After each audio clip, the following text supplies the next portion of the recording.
Well, I've decided to can some of my apples. I have a old heirloom heritage apple tree called Pumpkin Sweet, and it makes a very nice apple for pies and also for canning. I did some canning with them last year, even though I didn't have a pressure canner, and you should have a pressure canner if you're going to be canning anything that's low acid. But I have the pressure canner, and I know that the pressure canner holds 9 of my pint 500 milliliter jars, so my plans are to try to can 9 jars.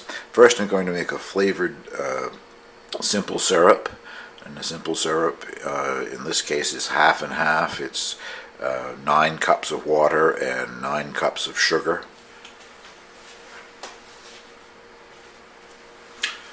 I already have 1 cup of water in there, and this is the other 8.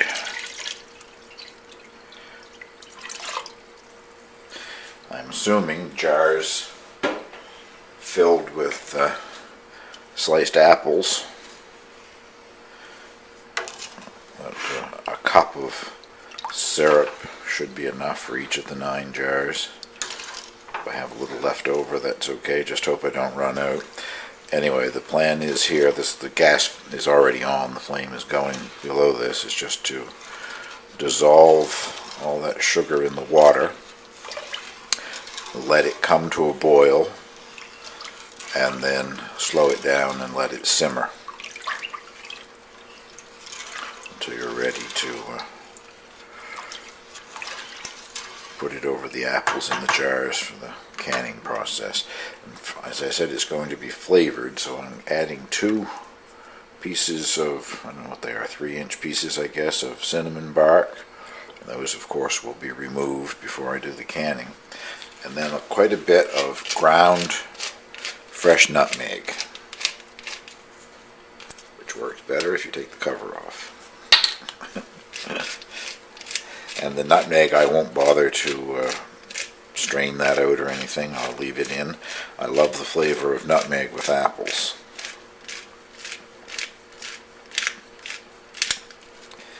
Well, I guess if we've got the syrup on the go, we better go outside and pick those apples. Well, there are lots of apples on the tree. Probably not even a heavy yield year, I guess, but it always has lots of apples on it. They're not really an apple that you would eat as a fresh apple or a dessert apple, whatever you want to call it. They're a storage variety. Last winter I had a box of them in my basement, and late March, early April, I was still using out of them. They were starting to get a little soft, but they were still quite usable.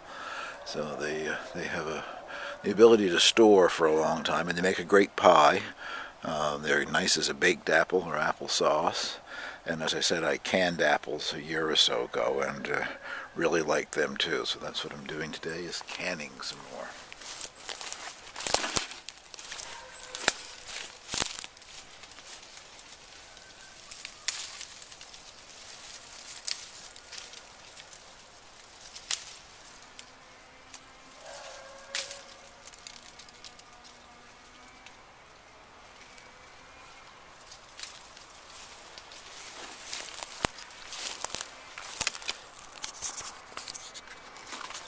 This might give you a bit of an idea, I guess, what they look like as far as size goes.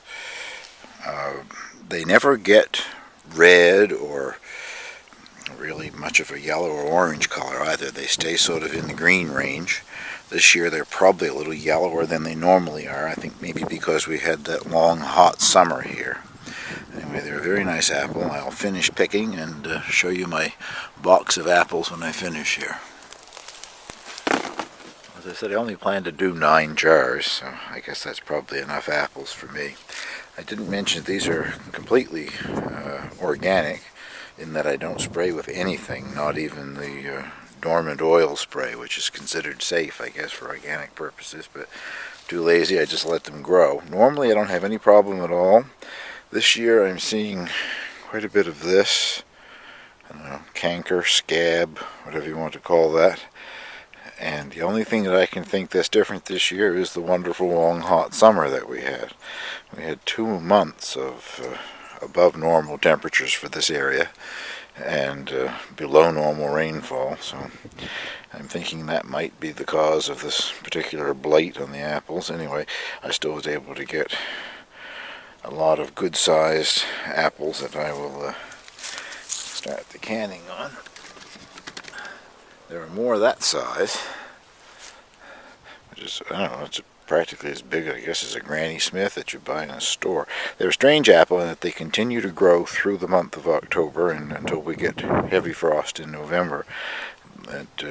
These are usually at the top of the tree.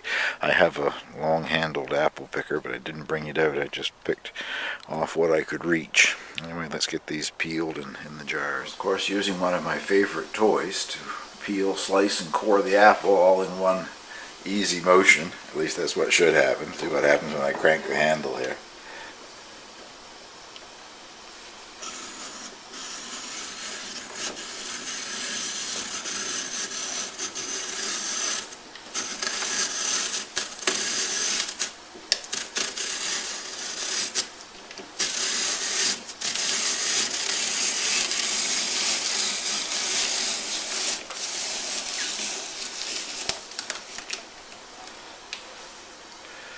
So there is the, just pulls off the core, and I have to trim off some of that, I guess, but I'll show you what happens now when you just set it down and the knife slice down through it. Might as well remove that one there. It's still got peeling on it, I guess. That one's got the stem. And you're left with slices. Nice even slices. Guess you can see that. And I'm going to put them in a bowl with a lot of lemon juice and water. This particular apple, and all apples turn brown when exposed to air, but this particular apple turns brown very quickly. I don't know quite what the reasoning is there. But anyway, whenever I have lemons that are looking like they're starting to wither or whatever, I always squeeze them and freeze the juice. I just keep adding it to a container in the freezer. So thawed up a nice big container of lemon juice, and that's what I'm going to soak them in. The book on canning them, I think it's ascorbic acid that it recommends. Anyway, I'm going completely natural here with lemons. Come back after I've got more of the apples peeled. Well, I've got the bowl about half full of apples, but having difficulty keeping them covered with the lemon juice, so I think I will bottle a few of the jars and move on from there.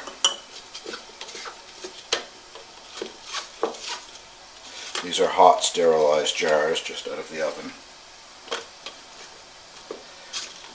And I do remember from last year when I did these before that they shrink a lot when you can them. So try to pack as many apples as can be packed in the jar, I guess.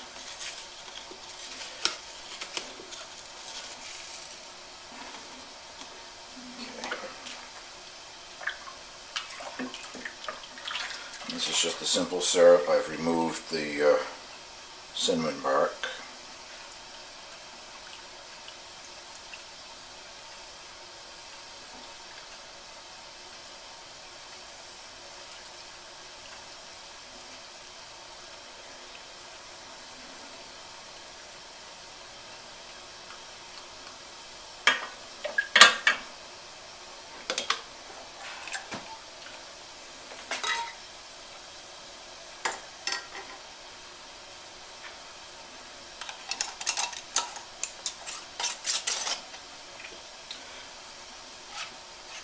Cooled down quite a bit.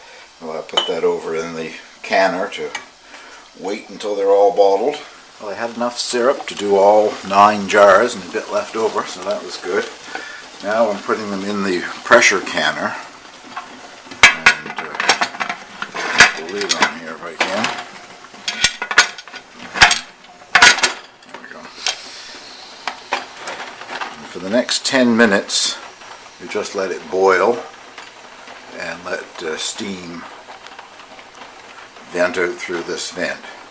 After that, they are canned at pressure, at 6 pounds pressure, for 8 minutes for pint jars, which is what these are. So we'll come back in a few minutes after it's had a chance to boil away here for 10 minutes.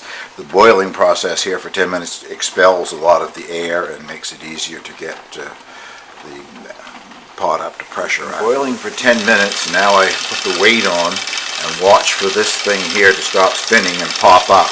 When it does that, you know that you've got pressure starting to build.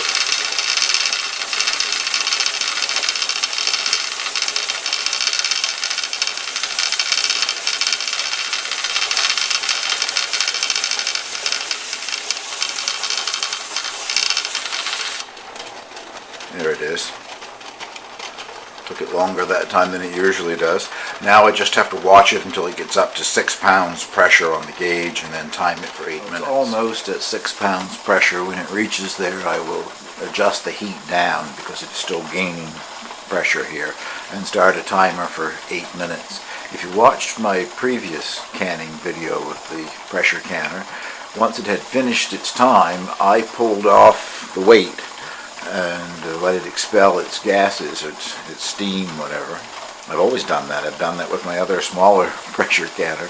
Well, someone left me a message saying that you shouldn't do that, and sure enough, I read the instructions. You're not supposed to do that. So when it finishes its time, I'll just shut the heat off this time and let it cool down on its own. It's had its 8 minutes at 6 pounds pressure, and I've shut the heat off.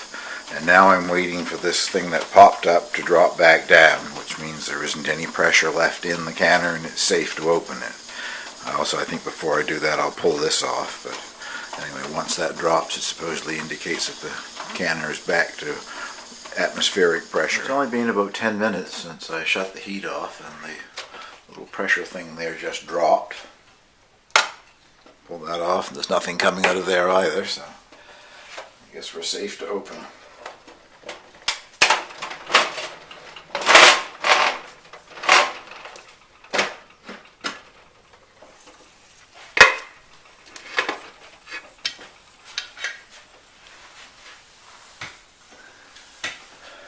Hot steam coming out of it still, though.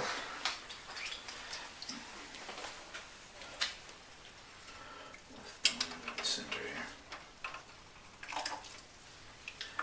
Well, it didn't shrink up too badly. You can see that or not. I'll get them all out and then show them to you on the counter. Well, as you can see, they did shrink up a bit from the bottom, but I've had it happen worse than that before, so I guess I must have crammed enough in there. Anyway, thank you very much for watching. There they are, all sitting on the counter waiting to hear them click as they seal. And I just wanted you to know that nothing went to waste in this operation. I took all the peelings and apple cores out to the hens, and they're busy now turning them into free-range eggs. So thank you for watching. Talk to you later. Bye-bye.